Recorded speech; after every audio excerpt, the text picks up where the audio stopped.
Hello everybody, my name is Skykiller63 and welcome to a Shopkeeper plugin tutorial. So first let's start with the command. So to start creating your shop, you've got the commands shopkeeper give. That will give you your villager spawn egg. Next we have to select what type of shop we're going to create. So you can just look in the air and then left or right click, and that will change your type of shop. Mostly people find that they use the trading shop the most, and that's the shop that will connect in with your server's economy. But I'm going to be going over all 4 of the shops here today. So let's start with the selling shop. So this allows you to sell the items that you have to other players for emeralds. So to start, and this is going to be the same for all of the shops, we're going to start by choosing what type of mob we want. So if you hold down crouch and then either left click or right click, you will get to choose what mob you want. This is configurable in either the config file or with commands to disable certain ones. We actually have giant disabled for all players, but it should be in my list because I'm an admin. But this is all of the mobs that you can choose, including a sign. So I usually just go with the villager. So after we have our mob selected, we can place down our chest, and you want to make sure that it's not connected to any other chests. It can be a double chest, that's no problem, but for this example we are going to have just a single chest. And then right click on that chest and you'll see here container selected. And then we can place our villager, which can be anywhere up to 16 blocks away by default. And here you can see now we have created a selling villager. So right now it doesn't have any trades or anything. So when you right click on it, it says the shop currently has no offers, check again later. But then if you own the shop, it'll tell you also that you can edit the shop by right clicking it while sneaking. So that's what we'll do. We'll sneak and right click on it and it brings up the Shopkeeper Editor window. Alright, let's go over the GUI of the plugin. So we'll do shopkeeper give. We'll go ahead and create ourselves a little shopkeeper. So of course, to get into the GUI, you shift or you crouch right click on your villager and you're in the GUI. This is a trading villager, so I can freely pick up items in my inventory. Normally with the other types of shopkeepers, you won't be able to move about items in your inventory. But with this plugin, or with the trading shop, you can. It's just easier. So you've got all of your sell, buy, and buy slots, which we'll talk about. But here you can set your shop name. So you click on it, test shopkeeper. You can see that after a second, or if I right click on it again, it will update and now it's named test shopkeeper.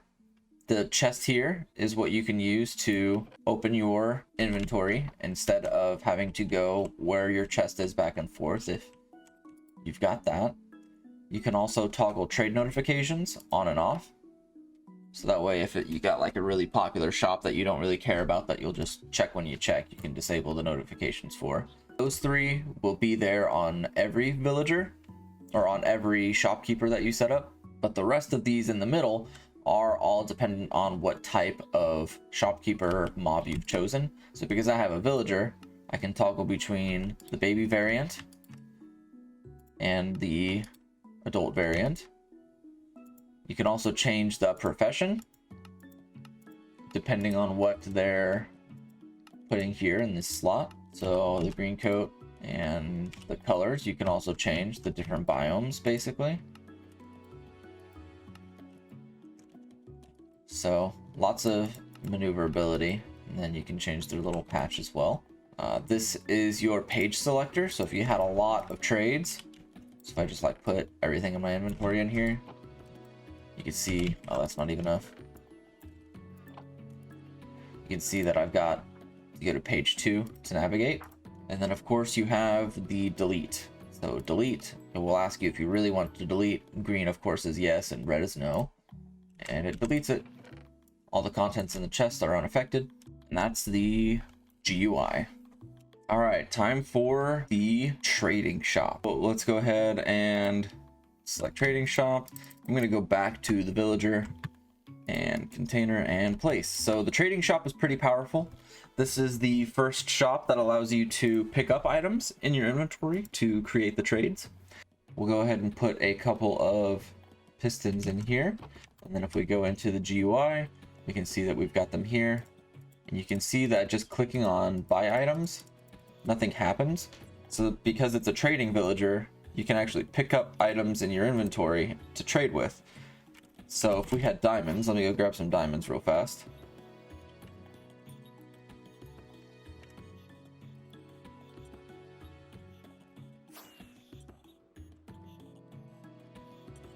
Alright, so now that I've got my diamonds, if I wanted to sell, let's say, 16 pistons for 1 diamond, I would take my diamond and put it in the middle slot.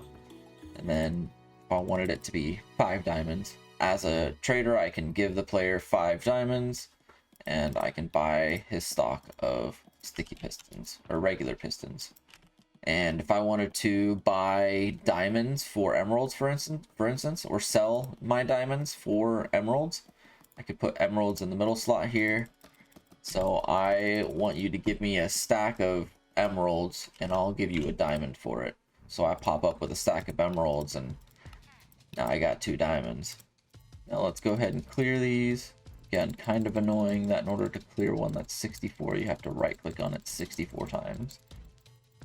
So let's now tie it into our server's economy. So if you have a command like bal or balance or /money, anything like that, and it displays a balance, chances are that your server has included the add-on, which ties that in. So normally what you would do is you would take an item from your inventory, and if I wanted to sell pistons for money, I would click on the top row with my piston, and that will spawn a Minecraft paper. So I have a custom resource pack on that takes the name price $0 on a Minecraft paper, and it displays a little $0 bill. I have that with all the, you can actually see people are buying my shop right now. To change the price, just do exactly what it says, you know, left click on it. You can see here in the chat, enter the price of the item, type cancel to cancel the setup. So let's say $10. So now I'm selling 1 piston for $10. So I'm just buying pistons from this guy, and you can see in chat it's popping up with the plus $10. So that's the only difference with the trade notifications, is with the other 3 not using anything with currency, it displays like this, which is pretty cool. Otherwise it will do that. And then it can also work the opposite. So if I wanted to buy pistons from players, I could put my item on the bottom and change that to 10. So now I can sell this man pistons and I'm losing $10 as a shopkeeper. Next, let's go ahead and look at the buying shop. So same command, shopkeeper give, to get our new villager spawn egg. We'll place our chest. We will make sure to select buying shop since that's the one we're wanting to do. And then just to mix it up a little bit, we'll do a blaze this time around. Then we will click our container and place our mob. Here it is. You'll also note that the blaze does not constantly make the blaze sounds. So all these villagers are muted, which is good. So this one is if you're wanting to buy items from players and you pay a price for it. Similar to the selling shop, we have to have our trades available in the buying shop for the trades to work. So we've got them in there. I want to buy each one for an emerald. So if I didn't have those in there and put emeralds in here, I am now purchasing sticky pistons and pistons. So here I am, I've got some pistons, so we'll just go ahead and buy a couple of those, and I lost 9 pistons and gained 9 emeralds as a player. And then you can see your pistons are right there that you commissioned from the player. That one's a pretty easy one. You can also accomplish the same thing with the trade plugin, but using items that are not emeralds. So you can see here that on the top row, this is where you'll place items that you want to sell. The bottom row, this is your emerald selection. and the middle row is your emerald block selection. To start with a selling shop, you have to start with either items in the chest, or you can open the shop inventory right here directly from the Shopkeeper Editor. That way, if your chest is far away, you don't have to keep running back and forth. You can just do it all right here. So let's open that up, and I'm going to put some pistons and sticky pistons in there. That's what I've decided I'm going to sell in the shop. So now when I right click on it, because I haven't set any prices, there's still no offers. Our piston and sticky piston trays in here automatically. And so, like I said earlier, the bottom row is emeralds. So left click to increase the amount and right click to decrease. So you can see now it's 4, 3, 2, 1 because I'm right clicking. So we'll do like 6 emeralds and 1 emerald block. So if you do math, that's 15 emeralds. So when we get out of here, you can see it actually just converts it to 15 emeralds. We'll go back in, and then when you go back into the trade, it does the same thing. If you shift and left click, that will increase by 10, but it does not work the opposite. If you shift and right click, it'll just increase by 9. Careful with that. I do find it a little annoying that if you set it to 64, you have to right click 64 times to get rid of the trade. But let's set this to 10, and let's set this to 20. So you can see I can buy that. I can buy that. There we go. So those are the notifications just to show who's buying from you.